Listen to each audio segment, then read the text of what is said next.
Okay, Alexander, let's visit Germany and let's talk about Angela Merkel's successor. She has been in power for 16 years, I believe. Wow, she's been in power for a long, long time. But it's time for her to go. At least that's what that's what we're to understand. There's always a chance that maybe she finds a way to stay. But anyway, I'm just all joking aside. It is time for her to go, and Germany has to find a successor to Merkel. And they seem to be deciding one thing and then changing gears, and now it looks like they're deciding something else. And I think with Merkel, it's always about the polls, and she's always looking at the numbers and to see where the polling is at. And I think that's where the decision will probably take her and the ruling party, the ruling coalition. So what do you make of this succession path? Is it smooth or is it bumpy? No, it's absolutely chaotic, and it's changing from one day to the next.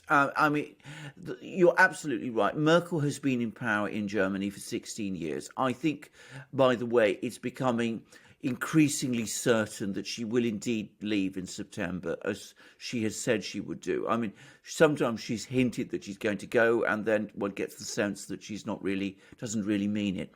But this time, I think she's going to have to go, because her own popularity and authority within Germany are collapsing, and for many reasons. And I think that she realizes that if she clings on, not only will her position become quickly untenable, but it would actually provoke a parliamentary crisis, and her government might fail. And at that point, she would have to leave anyway, and she would leave in disgrace. Whereas at least if she decides to leave by herself in September, she can leave with some at least appearance of things being kept intact. The problem is, one of the reasons why Merkel has been in power for 16 years is because she has acted continuously throughout those 16 years to eliminate any political leader who might appear to be a potential rival.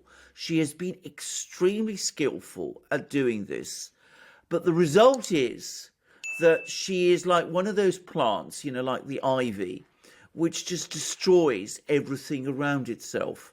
So she's been there, she's been, sort of like one of these plants, she grows, but she has created a desert all around her. And that's what's now creating a real succession crisis, with nobody clear about who's going to take over from Merkel when she's gone. So yesterday, the day before we do this programme, there were reports that the CDU, which is Merkel's party, whose support is plunging, had decided to go for Armin Laschet, who is its de facto leader, who is in fact the person who one would normally expect to replace Merkel.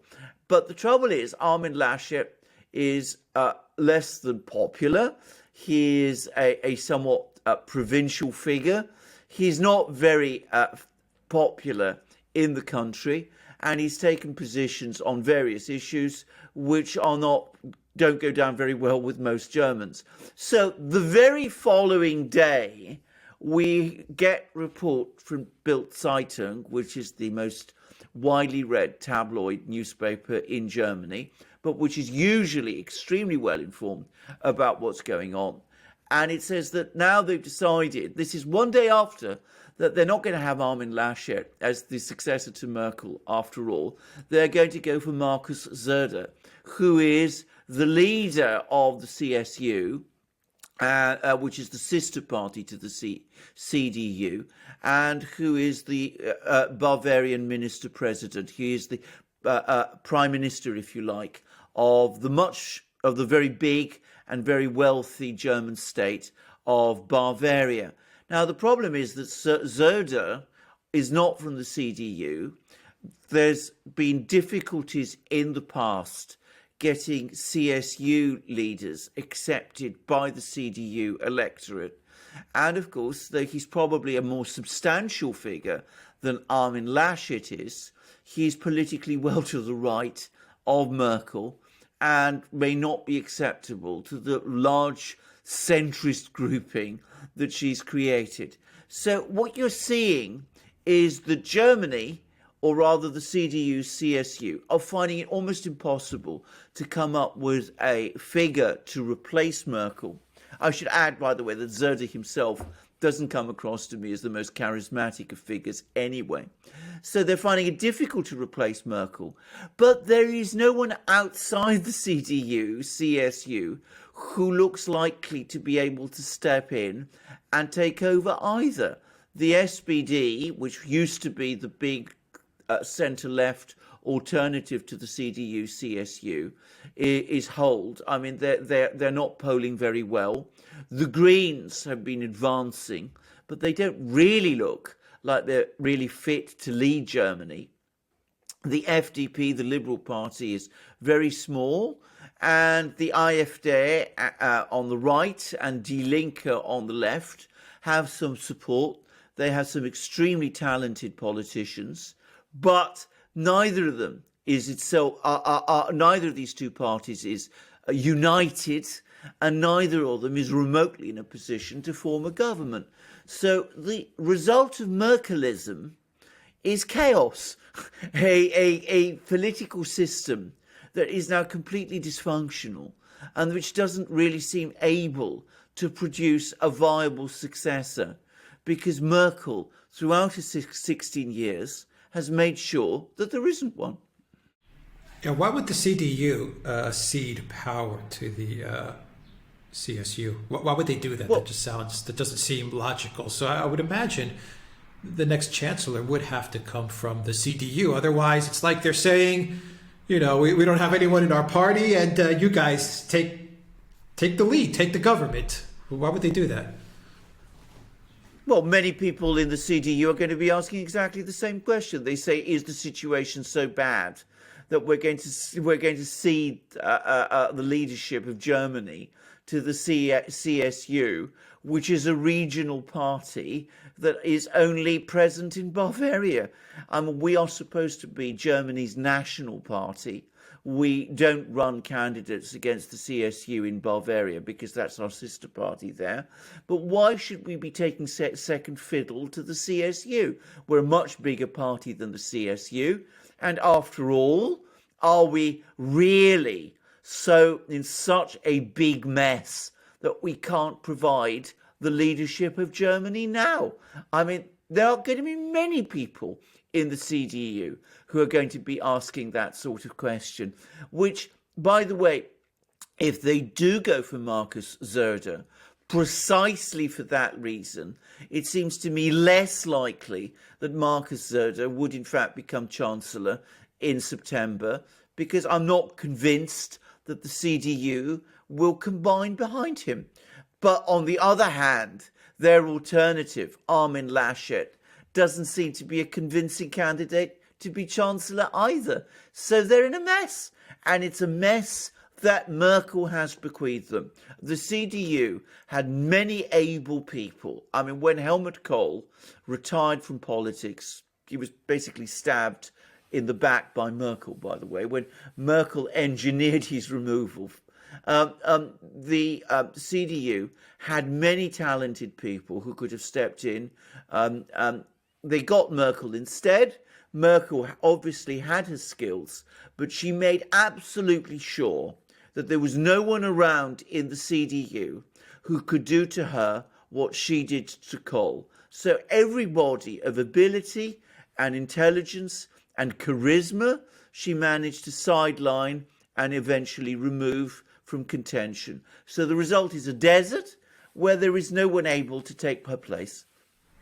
Well, can Merkel engineer something so that she puts in a weaker front man and she rules from behind the curtain, something like that? And I'm not saying that's a good thing; that's a bad thing. But I mean, at the end of the day, you can also say that a Germany without proper leadership, and once again, I get very nervous when I call Merkel a leader, but okay, she was the leader of Germany and the EU. As bad as things got under her leadership, and it got bad, she was the person that was calling the shots. That would also mean that Europe is adrift. in a way, isn't it? Well, absolutely, of course it would. That's exactly what it would mean. Now, I mean, could Merkel, remain as a kind of backseat driver, running things with a sort of puppet figure in nominal charge, but Merkel, in fact, actually running things from behind the scenes? Well, that has happened in some countries. I mean, it's the way Japan used to run its politics for many years, and it was also the way that Germany, by the way, operated for a short period in the 1920s. I would have thought that because it happened in the 1920s and ended disastrously, Germans would not want to repeat that experience. So I can't quite believe it's going to happen, actually. It seems to me much more likely that we're going to see from Merkel, who is a leader of immobilism and paralysis. In fact, you're absolutely right to say no real leader at all. She was always very skilled at blocking anything from happening, but she never actually led in any truly effective way. Anyway, from that kind of leadership, we're going to get to a situation of no leadership at all. And at least Merkel provided at least the appearance of some sort of stability. I mean, Germany could be drifting into a period of much greater instability, in which case, you're absolutely right, with Germany as the key country in the EU, well, it's going to be the problem right through the entire EU. We will have drift. And the problem with that sort of situation, when there's no strong leader to hold things together, is that we're going to see obviously more division, more chaos, more dysfunctional decisions. But it's the most organised people who tend to win through in that kind of situation. And the most organised and determined people are the integrationists and the globalists, who are basically against politics, conventional democratic politics anyway, and will use a weak Germany as an excuse to push their integrationist project for the EU even harder and even faster. And of course, at that point, they will run up into opposition from all sorts of quarters, from people like Orban, from conceivably people in Italy, Salvini or the brothers, or people like that. But we could very well end up seeing an even more dysfunctional and even more disorganized Europe than the one we have at the moment. So yeah, I think that's where we're heading, yeah. Exactly. So, I mean, Ursula von der Leyen might become even more the stereotype of what European leaders are like than she is at the moment, which is a very, very concerning thing. She may be the shape of things to come. Also another Merkel appointee, von der Leyen. Also another Merkel appointee. As I said, she never liked strong people. There's a very famous comment that was once made about an Ethiopian emperor, that he liked bad ministers because he didn't want two suns in the sky. People might become confused. Well, that was very much Merkel's philosophy. She didn't want rivals who might draw attention from her and who might become more popular than her and who might conceivably become a rival to her. And that's what she did. So she promoted incompetent people and reproduced them everywhere. Ursula von der Leyen being just one example. Yeah. All right. We'll continue to watch how this develops and unfolds. Guys, I will put a discount, 10% off all merch from the Duran shop. You'll find that coupon code down below. Take care.